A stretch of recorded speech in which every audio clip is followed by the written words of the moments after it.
everybody, this is Sasha Daygame, and welcome to another Man Lessons. Good old, I noticed the door's open. Hey, fuck, what are you doing here, buddy? Door was open, I just figured I'd walk in and say, hey, what you got going on here? You want to join on this video? Yeah, all right. Here. Cool. Door's open, I said, what's going on? Hey guys, it's Hypnotica! What the fuck? So, welcome to another Man Lessons with our special guest. And this week, we're going to talk about how to be a sexual man. How to enjoy your dick. So I'll open up with this. A woman is never going to get sexual first. It is very rare when you'll be talking to some girl and she's going to start, rubbing up on you or suggesting things or taking things dirty. That's your job as a man. If you don't do it, you're not a man. You're a little bitch, and you're probably going to be lonely most of your life. Yeah, if you don't do it, you're not going to do it. That's just basically the bottom line. And the way I talk about it is, first of all, you got to really, as a modern day sexual male, you got to absolutely own the fact that pleasure is normal. I've been telling people lately, like, listen to what I'm saying. You were born of the sex seed. Okay, so your basic DNA is from sex. You're built for pleasure, which means if you look at your pleasure centers on your body, your dick, you have thousands and thousands of nerve endings there. There's a reason why it's there. It's because God intended you to use it. And you're born from pleasure, which means when, your parents hopefully were enjoying their time together and you were born from that. So just having that understanding that being a sexual man is a very powerful thing to have, because it means that you're going to basically think by your own rules. I believe that women are very, very much attracted to a leader. A person's going to go after what he wants. And by being a sexual man, you're telling everyone, fuck what society says. I'm going to live the way I want to live. And that's extremely attractive to women, especially when you have that vibe and you're aligned with it and you have integrity with it, because your body emanates that pheromone. It emanates your intention. And women can absolutely feel that. If you have hang-ups and you're afraid of what religion says and I shouldn't do it this way, then you're going to put out some pussy-ass little vibe, and women are not going to respond to you because you're not really owning who you are or what you want to do. Way too many guys are always trying to hide their sexuality. Or if I'm talking to them and they're like, well, what I really want to do, and I'm like, why are you whispering? Like, you want to fuck. Absolutely. That's what a man's job is, to go out there and fuck and be proud of that fact. In some of the psychology things, if you ever heard, there's like books out there called like King, Warrior, Magician, Lover, but they neglected to really talk about the hunter. And the hunter is an absolute person who's got to go out there. If you do not go and do anything or go after it, you're not going to have the experiences that are pleasurable. You're going to be stuck at home doing your own thing. So be cool with being a sexual man. And that's just one little aspect of it. I mean, one of the things that people don't really think about is that if you're not going to do it, she's not going to do it. And part of the reason she wants you to do it is because we're supposed to lead. As a man, if you don't lead, she's going to die.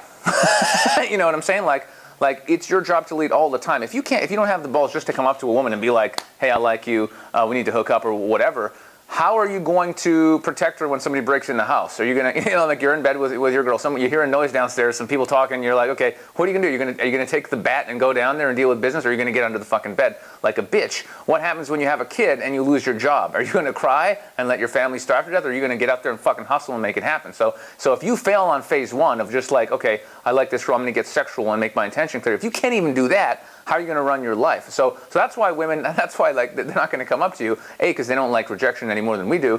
But it's not their job. And so that's their number one test. If you're a man, is just like, do you have the balls just to be comfortable with your own sexuality enough to at least make some kind of move? And if the answer is no, they don't want to be with you. And that's pretty much where it ends. Pretty much. And if you just look at the way the body's made, a penis it's meant to enter. It's very metaphoric. It's very metaphoric in the way that it is, because of the fact, like, think of a woman. A woman has to internalize it. So if you're just looking, if I need to explain, it's like dick goes in, okay, woman accepts it, okay. But it's like a lot of guys sit there and say, I'm going to wait, and I'm going to wait, and then I'm going to go masturbate.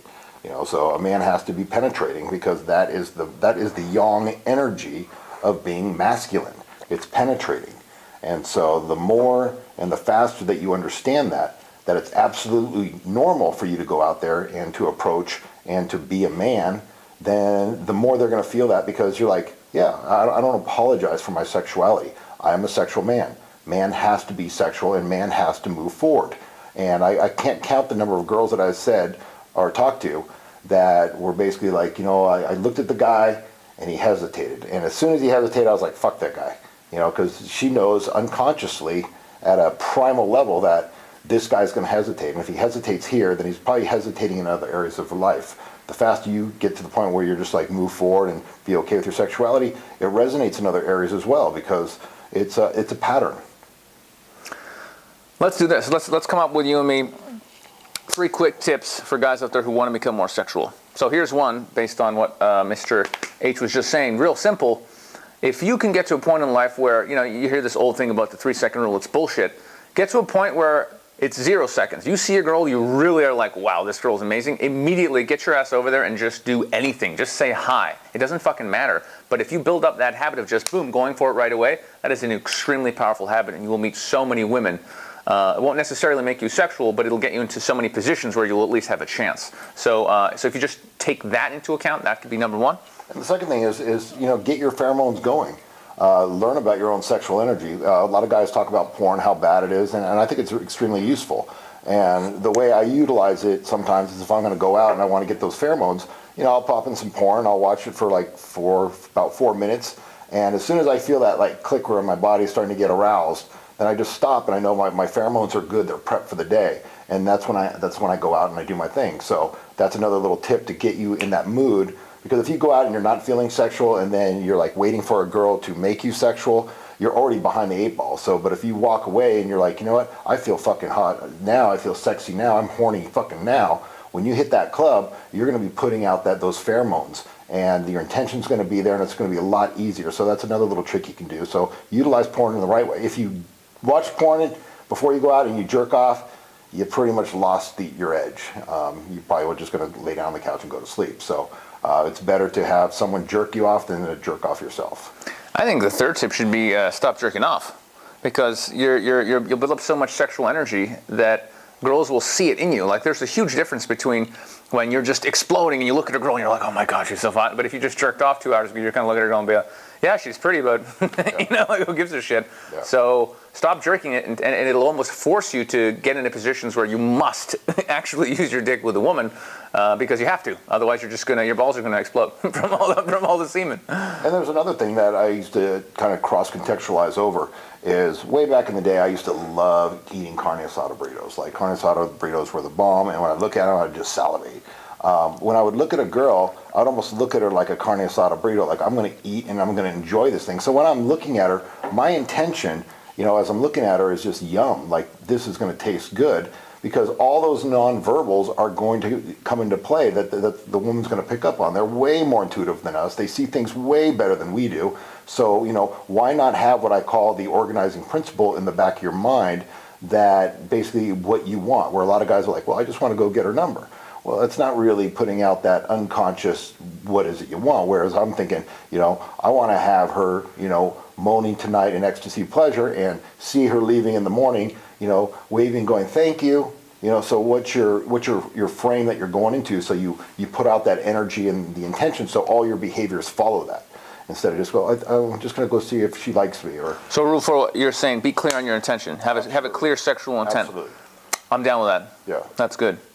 Yeah, and it doesn't always have to be the same thing, right? If you see a girl walking down the street, doesn't mean you have to have sex with her, but in that case, it might be, I'm taking her out on a date tonight, or I'm getting her number. But if you're in a bar and it's nighttime and she gives you a look and it's there, then it probably should be, I'm leaving this bar with this girl, right? But don't think you have to take a girl home every time. That's unrealistic. Yeah, and have something good. If she's looking at you, I learned a line a long time ago from a younger guy. I can't remember his name, but always be able to learn from anyone, a younger kid or whatever. But he had a great line. If a girl looked at me and I had that thing, I instantly kind of beeline. Then I was just like, there's consequences to that look. It's a great little way to get in there, and it's like, what does that mean? And already the flirt's on. So have something that's good like that if you have that eye contact, because a lot of guys have that eye contact and they try to stare it, and then she'll like look away and he won't do it, or he'll look away. Like you said, beeline right straight there and just be like, there's consequences to that look. It makes it's a good line. It can go anywhere, and it's interesting enough where she she'll probably respond favorably. So it seems like we might as well go for 5. This is number 5. So it almost seems like that can be 2 separate things. You're talking about just having heavy eye contact and just using that, but it also seems like almost having something ready to shoot a line up, boom, in those moments. Yeah, because she's gauging you right then and there. So if you already kind of have your mindset down and you have something where if that situation comes up, it's a good it's a good opening that you can kind of go, okay, well, this way it's going to be this way, or this way it's going to be that way. Either way, you're going to get some feedback, and she's already making the initial like, oh wow, this guy just came up, he said something pretty fucking unique, he was already moving forward, like this guy has balls, and that's going to make her, play a little bit to it compared to if he's kind of like staggering and walking up there. Like I said, you hesitate, you masturbate, and I also always say, your hesitation is going to equal her reservation. If you hesitate, she's going to sense that, she's going to feel it. That's what women do. They're intuitive like that. So, go bold, go strong, because you're building in that habit. And no matter what happens. So what you're saying is rule number 5 is have something ready to, boom, get out right away. Otherwise, you're going to end up... Well, if you have like eye contact, I mean, if you see a girl, you can just walk up there and a lot of times, if in a busy situation, I was just like, hey, look, I know you're real busy. I'm really busy too. Like, if you're single and you ever want to go out and have a good time, here's my card, and if text me later or whatever. But I'm not gonna bug you. Sometimes something like that. But it's just very flowing, and it's very direct. A couple of really simple ones that have worked really well for me in the past. Girl looks at me. Funny thing, this works even if she's never looked at you, but if she has, it works. Hey, I saw you check me out just then. Don't be shy, I'm friendly. And girls will be like, no, I didn't. Listen, it's fine. I saw you check me out. Or even I'll get more specific. I saw you check out my butt. It's okay. It's a cute butt. I totally understand where you're coming from. What's your name? And another great one is, girl looks at you, just go, you weren't just going to give me that look and walk by without saying hi, were you? That is totally unacceptable. What's your name? That's it. And just have one of those, like, boom, ready all the time, and you'll never go wrong. And women want to be with a sexual man. Okay, there's a reason why these romantic novels are like the biggest sellers in the world, because women crave it. 50 Shades of Grey, why did that go? Because women crave it. They crave that experience. And most women have never had one of those interactions. So when that does happen, not only if you do it right, you set the frame and the rest of the relationship, whatever that means, as far as it could be one night stands a lot, it could be, just a simple thing. You set the frame, and when you set the frame, you get to lead. And they want to submit to a man. That's what a lot of women want. So when you come across strong, you set the frame, and you get to kind of direct the whole entire way it goes as a sexual man, and you call the shots. And they're willing to go along with it as long as you're creative enough to keep it flowing and to keep it going, and to, give her the fantasy that she may never, ever have. Dude, that is way more than 5 tips. We're killing it. We're turning into a whole movie here. So I'm going to review those tips, but frankly, I don't even think we can remember those. That was like a whole bunch of stuff. Wow. Wifey, can you remember what those? Can you remember what those all were? I don't think so. So there you go. But the importance of being a sexual man. If you're not going to do it, I'm going to do it.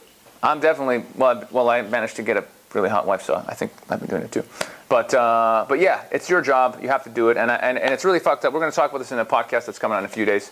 But society is basically making it harder and harder, and actually almost criminal to be a sexual man, and there's a reason for that. So make sure to join the podcast, and you will see we're going to discuss it. I've been Sasha Daygame. Eric Bonsato, otherwise known as Hypnotica. And we'll see you next time. Ciao.